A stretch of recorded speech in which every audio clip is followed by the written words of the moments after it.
अस्सलाम वालेकुम 9th class.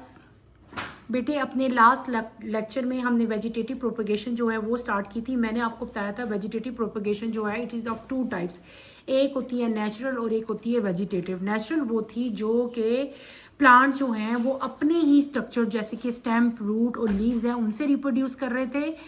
और हमने वेजिटेटिव प्रोपगेशन का जो पहला पार्ट है डेट इज़ फ्रॉम स्टेम जो है वो हमने पढ़ लिया था। मैंने आपको जो स्टेम से वेजिटेटिव प्रोपगेशन होती है उसके 5 आगे फर्दर टाइप्स थी, वो 5 की 5 हमने स्टडी कर ली थी। आज हम नेक्स्ट स्टार्ट करेंगे date is sucker. Let's start with the reading बेटे। पेज नंबर 155 पे आप लोग आए और हम वहाँ से ही इंशाल्लाह शुरू करते हैं, देन मैं आपको एक्सप्लेन करूंगी। Suckers are new shoots that emerge from the base of the parent plant or from its underground root. These shoots grow into new plants while still attached to the parents. When suckers develop their own root system, they become independent. Example are banana and raspberry leaves. बेटे sucker जो हैं ये वो plants होते हैं, ये basically हमने जो पहले कट पढ़े थे वो हम स्टेम पढ़े थे। ये भी सकर्स भी जो हैं ये क्या है कि ये प्लांट्स ओरिजिनेट होते हैं, निकलते हैं कहाँ से? बेस क्या, जहाँ से तना यानी कि स्टेम प्लांट की होती है वहीं से एक नया प्लांट जो है वो निकलना शुरू हो जाता है और वो प्लांट जो है नीचे से उसकी अंडरग्राउंड रूट्स बन जाती हैं, ऊपर से वो शूट बना लेता है और वो बढ़ता जाता है, बड़ा हो जाता है। जब वो बड़ा हो जाता है तो बेटे क्या हो जाता है, वो एज ए इंडिपेंडेंट प्लांट जो है वो सर्वाइव कर लेता है। इसकी कॉमन एग्जांपल कौन सी है? बनाना और रसबेरी प्लांट जो हैं इसकी कॉमन एग्जांपल्स है।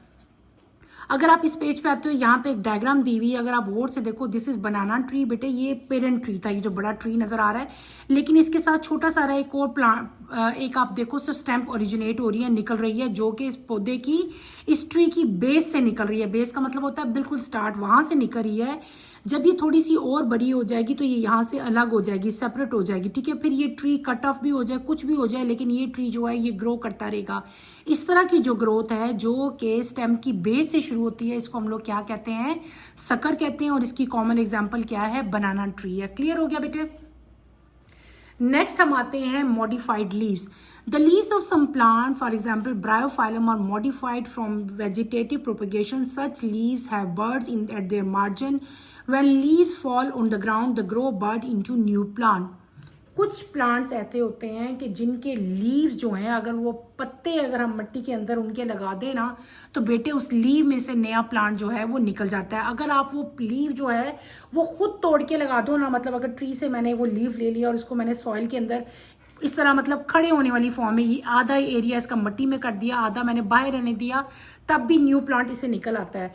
लेकिन अगर कभी कभार ऐसे होता है कि लीव जो है वो खुद ब खुद ही हवा से या किसी और एक्सटर्नल फैक्टर से नीचे गिर जाए और वो मिट्टी के अंदर खुद ही गिर जाए, आप उसको मत लगाओ, और वो खुद ही सॉइल के अंदर गिर जाए, तो भी बेटे उसके अंदर से जो है वो न्यू प्लांट जो है वो अराइज हो जाता है।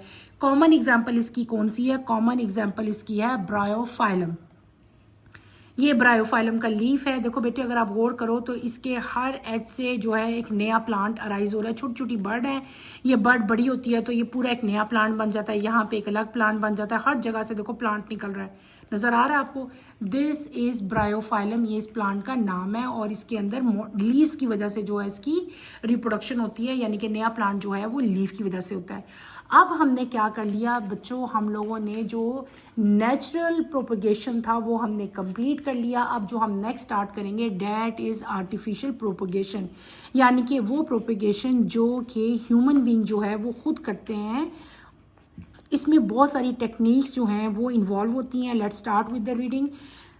पेज नंबर 156, टॉपिक आपका 10.2 है artificial propagation. Artificial propagation include the method in which human produce new plant by using the vegetative part of plants. It include techniques such as cutting, grafting or tissue culture. Artificial propagation is used to cultivate plant with desirable characteristics or to increase crop production. The following are the two most common method of artificial propagation. Number 1 cutting, number 2 grafting.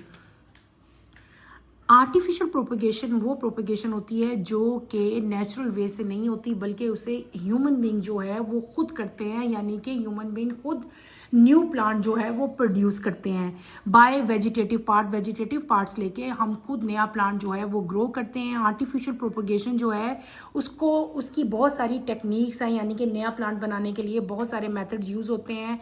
उसकी common techniques कौन कौन सी हैं? Cutting है, grafting है और tissue culture है, ठीक है।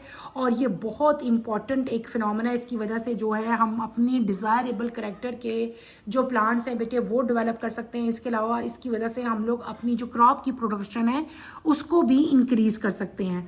2 मेन मेथड्स आपकी बुक में दिए गए हैं। पहला मेथड जो है डेट इज कटिंग। कटिंग क्या चीज़ है? In some plants a piece of stem और a piece of root can form a new plant. Such a piece of stem or root that are cut from a plant and used to grow new plant is called cutting.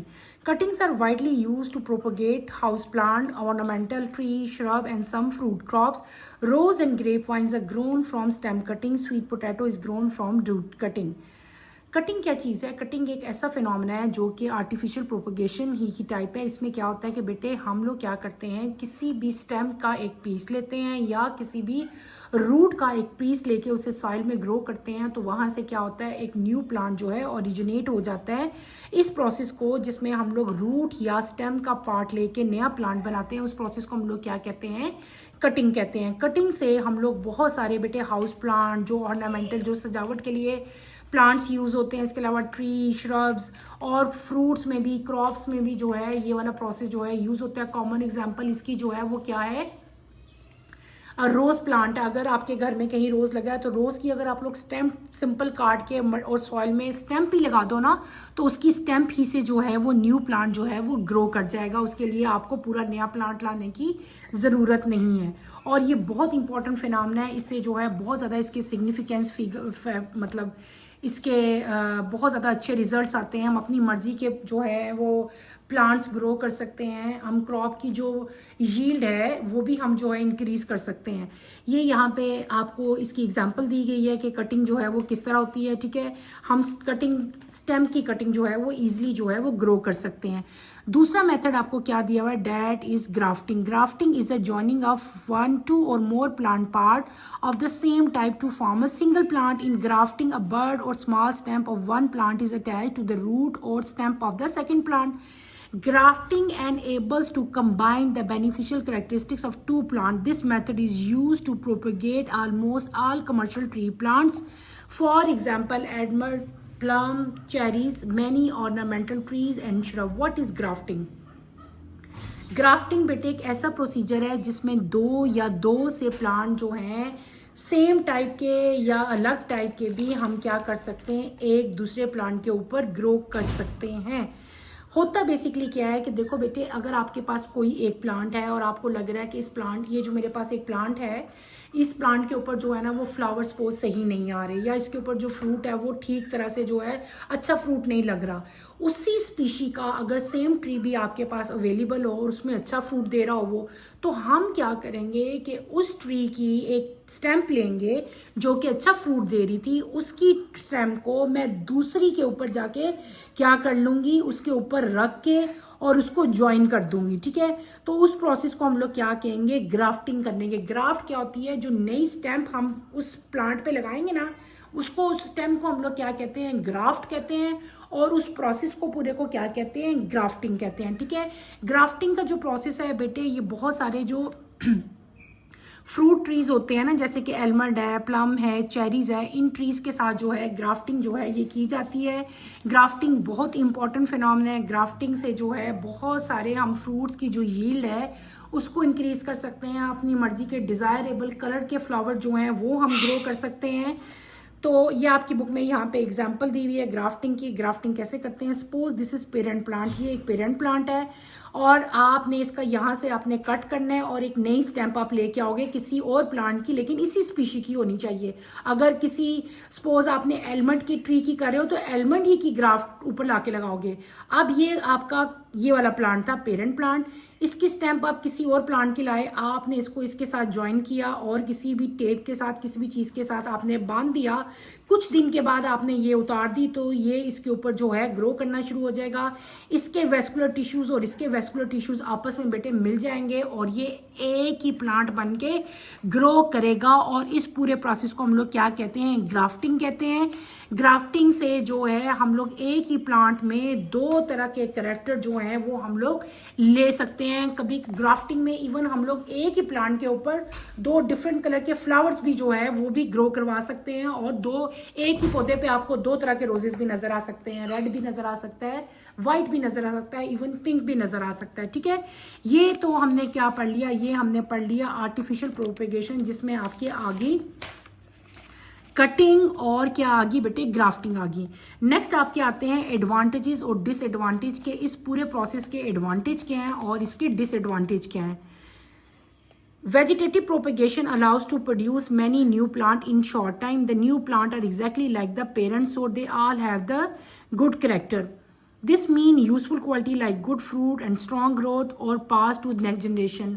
Artificial यानी कि जो vegetative propagation combinedly की हम बात करें, artificial भी और natural भी, इससे क्या होता है कि बेटे शॉर्ट टाइम में ज़्यादा प्लांट जो हैं वो ग्रो कर जाते हैं और जो न्यू प्लांट होता है वो बिल्कुल अपने पेरेंट्स प्लांट की तरह का होता है, यानी कि एग्जैक्ट सेम कॉपीज बनती हैं। ठीक है, यूजफुल क्वालिटी बनती है, अच्छा फ्रूट और स्ट्रॉन्ग ग्रोथ वाला फ्रूट जो है वो हम ग्रो करते हैं। ठीक है, अपने डिज़ायरेबल कैरेक्टर जो हैं वो हम उस तरह का प्लांट जो है वो प्रोड्यूस करते हैं। फिर आपके आते हैं डिसएडवांटेज। डिसएडवांटेज क्या है कि वो प्लांट जो कि वेजिटेटिव प्रोपगेशन से बेटे बनते हैं उनमें क्या प्रॉब्लम्स आती हैं। ठीक है, ये अभी हम सारी पढ़ेंगे। तो पेज नंबर 158 पे अगर आप लोग आए, इसकी पहली लाइन को देखो, डिसएडवांटेज लिखे हुए हैं यहाँ पे, इनको हम पढ़ेंगे। Plant produced through vegetative propagation do not have genetic differences. In other words, all the offsprings are identical. Due to it, they are equally sensitive to environmental changes and prone to the same disease or pest. अच्छा, अब हमने क्या पढ़ा था, हमने पढ़ी थी vegetative propagation. Vegetative propagation के हमने कुछ एडवांटेज पढ़े, इसके फ़ायदे हैं। लेकिन बेटे एक बात याद रखना, जहाँ भी नई इन्वेंशन के फ़ायदे होते हैं ना, वहाँ पे उसके साथ ही डिसएडवांटेज भी कुछ ना कुछ होते हैं। तो इसी तरह वेजिटेटिव प्रोपगेशन के जहाँ पे एडवांटेज हमें थे तो वहाँ पे कुछ डिसएडवांटेज भी हमें मिलते हैं।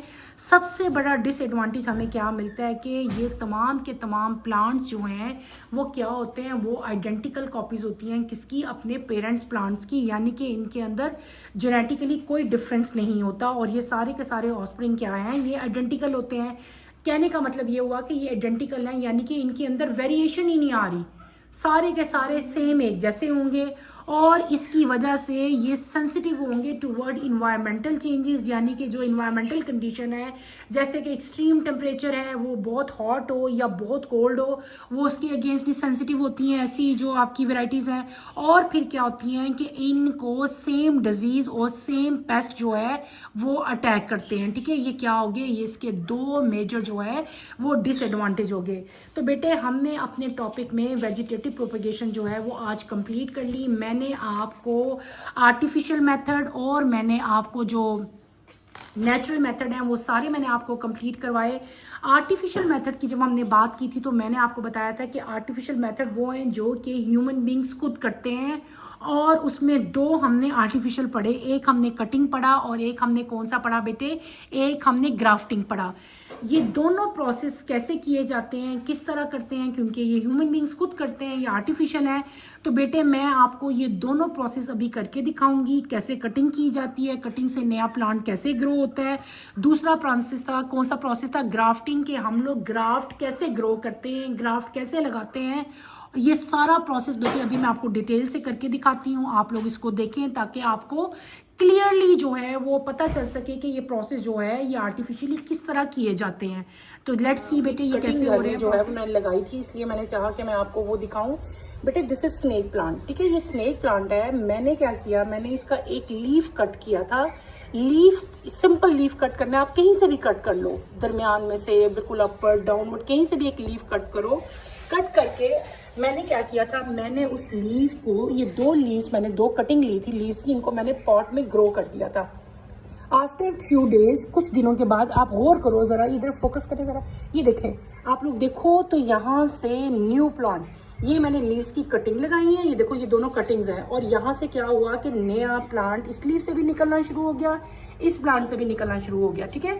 तो ये जो न्यू प्लांट्स ग्रो हुए, ये क्या हुआ, ये एसेक्सुअल मोड है, लेकिन ये आर्टिफिशियल वेजिटेशन है। मैंने क्या किया था, लीव की कटिंग से ये प्लांट्स ग्रो किए थे। तो आपको क्लियर हो गया ना, देखो ये लीव से न्यू प्लांट जो है ये निकल रहे हैं, क्लियर। मैं आर्टिफिशियल मोड ऑफ वेजिटेशन जो है वो मैं आपको पढ़ा रही थी, उसमें एक मोड मैंने पहले आपको बताया था, दैट इज कटिंग था।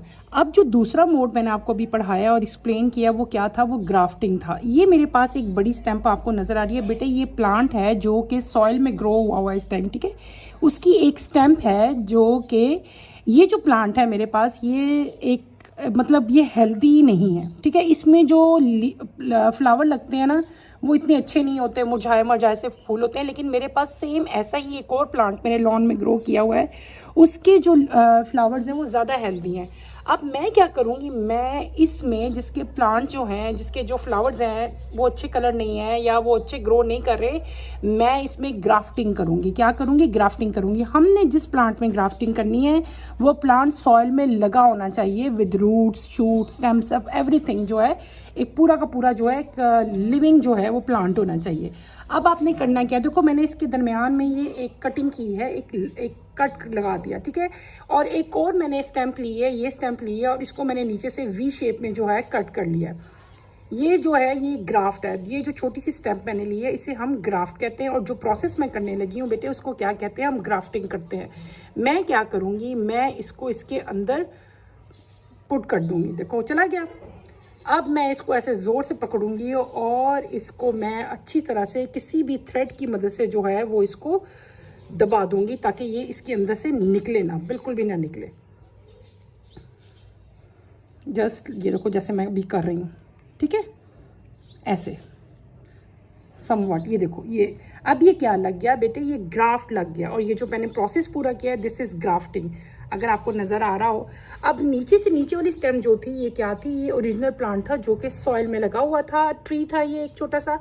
और ये जो ऊपर वाली स्टेम है ये क्या है, मैंने ग्राफ्ट लगा दिया। आफ्टर फ्यू डेज, अब होता क्या है, थोड़ी देर बाद ही 1 to 2 आवर्स के बाद ही जो इस स्टेम के वेस्कुलर बंडल्स हैं और जो इस ग्राफ्ट के वेस्कुलर बंडल्स हैं वो आपस में मिल जाएंगे, ठीक है। यानी कि यहाँ पे आपकी जो कंडक्शन है वाटर की वो इस ग्राफ्ट में भी जो है वो स्टार्ट हो जाएगी, ठीक है। After few days, approximately 15 to 20 days, अब ये जो मैंने ग्राफ्ट लगाया था यहाँ पे भी जो है छोटे छोटे से लीव जो हैं वो निकलना शुरू हो जाएंगे। और ये लीव्स इस प्लांट में, इसके ऊपर वही वाले फ्लावर्स लगेंगे जो इस वाले ट्रीज में लगते थे, इस ग्राफ्ट में लगते थे। क्लियर हो गया। तो ये जो प्रोसेस मैंने आपको अभी बताया है, this process is known as grafting. उम्मीद करती हूँ कि आपको क्लियरली जो है वो अंडरस्टैंड आपने कर लिया होगा। इसके साथ ही हम अपना आज का टॉपिक ख़त्म करते हैं बेटे। नेक्स्ट लेक्चर की नोटिफिकेशन के लिए आप चैनल को सब्सक्राइब करें, शेयर करें और लाइक करें और इनको अच्छी तरह से समझने की कोशिश करें। अल्लाह हाफिज़ स्टूडेंट्स।